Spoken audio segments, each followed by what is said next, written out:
Can you imagine not being able to drive because you're not allowed to get a license? Imagine not even being able to go to school or college because you, regardless of your good merits, that would usually guarantee your acceptance. Imagine not being able to afford college because you are denied aid based on your religious status. Could you imagine not even being able to get a job, or even worse, paid much less than the minimum wage? Can you imagine that at the middle of the night, immigration officials can come to your home at any moment and take away you and your family? These issues alone inspired 4 brave students to embark on a 1,500-mile journey known as the Trail of Dreams. By walking from Miami to Washington, D.C., they symbolize the sacrifices that immigrants make on a day-to-day basis to survive in this country. Our colleagues from TV 20 reported on the story when the walkers came through Gainesville and were welcomed by the University of Florida and community members. Let's take a look at their story.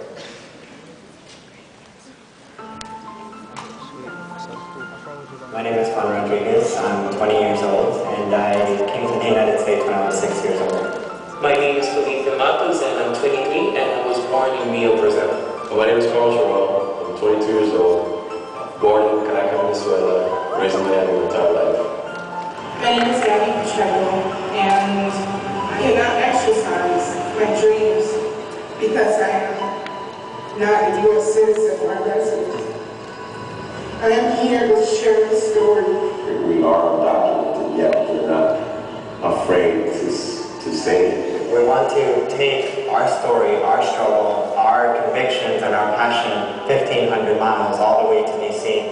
We are aware of the risk, but our future is already at risk because our present is unbearable.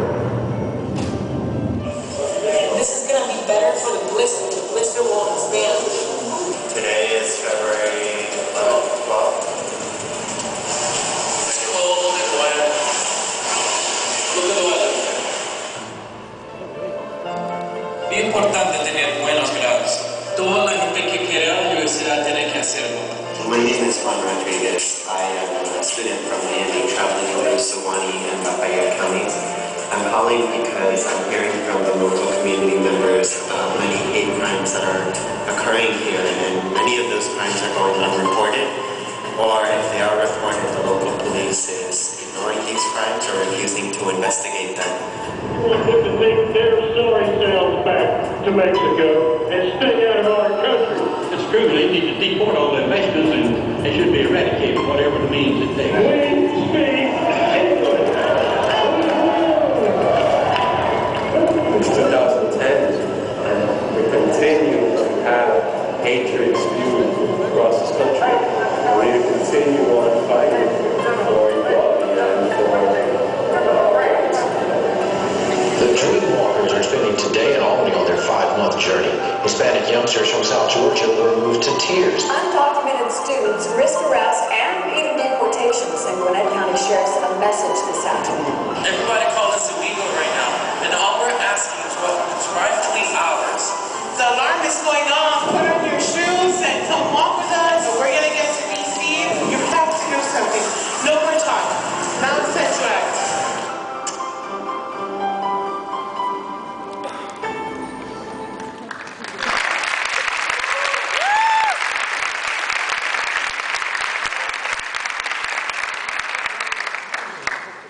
The walkers were joined by supporters in every state that they walked through, ultimately being met by thousands of youth leaders and community members on the front steps of the White House on May 1st of this year. The failures of this broken immigration system affects the youth all around this nation, just like you guys in this room. One student took the initiative to create awareness and change on the issue. We now go live to Romy, who speaks more about the issue and interviews the student. Thank you, Raul. One of the biggest issues the walkers were campaigning during the trail was the DREAM Act. There are currently 2.5 undocumented youth in the United States. Most of these youth come to the United States at a young age and consider this country their home. But because of their inability to legalize themselves, once they turn 18, they're considered illegal aliens. About 65,000 graduate each year from our high schools. And out of those 65,000, 5,000 are coming from Florida alone. When When these students graduate, they are unable to pursue college education, unable to obtain a driver's license, and unable to hold a steady job because of their statuses. There is hope, however, and this hope comes in the form of the DREAM Act. The Development, Relief, and Education for Alien Minors Act, also known as the DREAM Act, is a bipartisan piece of legislation that would allow undocumented high school students to pursue higher education or join the military, and eventually granting them a pathway to citizenship. I'm standing here live with Gray Tirico, a recent UF alumni and an activist. Gray, please tell us a little bit about your story and what motivated you to become involved in the student movement. Thank you, Romy. My involvement with CHISPAS and being part of the immigrant youth movement stems from my experience as an immigrant. I arrived from Chile at the age of 7. I remember the first time I heard a racial slur in my first grade classroom, directed to no one but me, and the time that my mother was treated poorly at a store because of her broken English. And of course, when I found out what it meant to be undocumented, for my closest friends who could not be afforded to go to college because they lacked papers. This is what I grew up seeing, and it may be true for you as well. How much the color of your skin matters, the importance of how well you speak English, and why illegals don't belong in this country. I grew up surrounded by hate, and I still do. We see it every day. But I decided during my stay here at UF how to change the context of this reality.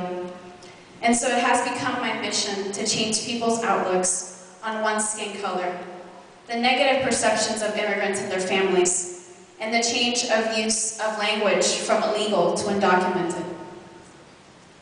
Throughout my last 2 years at UF, I was looking for something meaningful, something that I could call service to my community, something that I could call change. I first found it through my volunteer experience as an ESOL teacher to migrant workers from Gainesville. I then continued it through CHISPAS, where I found my place as an immigrant youth and began my career in activism, fighting for the DREAM Act and for the rights of the marginalized Latino community, one that even we, as Latinos, rarely talk about. Since 2008, I have been involved in the immigrant youth movement in Florida, and now I work as an organizer with the Florida Immigrant Coalition. But I have been in the struggle since I came to this country, the struggles of all our parents, seeking to find the American dream, sacrificing physical and emotional strength to provide a better life for their children. The struggles of our friends, those who we know to be excellent students but cannot attend college. The struggles of the farm worker who pick the tomatoes that you consume on a day-to-day basis and who receive under minimum wage for the arduous labor under the Florida hot sun. And finally, the struggles of all our people, all of us as human beings, that deal with racism, segregation, and discrimination throughout the world. I continue fighting for my parents. I fight for them through my community involvement. It began with me finding my voice. Through CHISPAS, I know that students here at UF can now be heard. What will you do to find your voice? Thank you.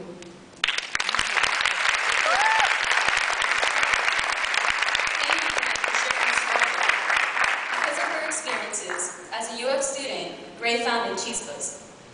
CHISPAS is a student organization that aims to raise awareness, educate, and advocate on behalf of issues related to the immigrant struggle. They offer free English classes to the community, lobby local legislators and senators to push for immigration reform in the DREAM Act, and participate in service events to help the migrant farm worker communities in surrounding areas. They even got UF's president, Bernie Machen, to publicly support the DREAM Act, along with hundreds of signatures from students, faculty, and staff in support of the bill. And that's not even all of their accomplishments. Voted Best Organization of the Year, CHISPAS challenges you to be the spark in your community. Let's take a closer look. It takes one to fight for y'all, one man to stand up tall, one man to speak out loud, just one to stand up proud. One nation, one people, we all considered equal.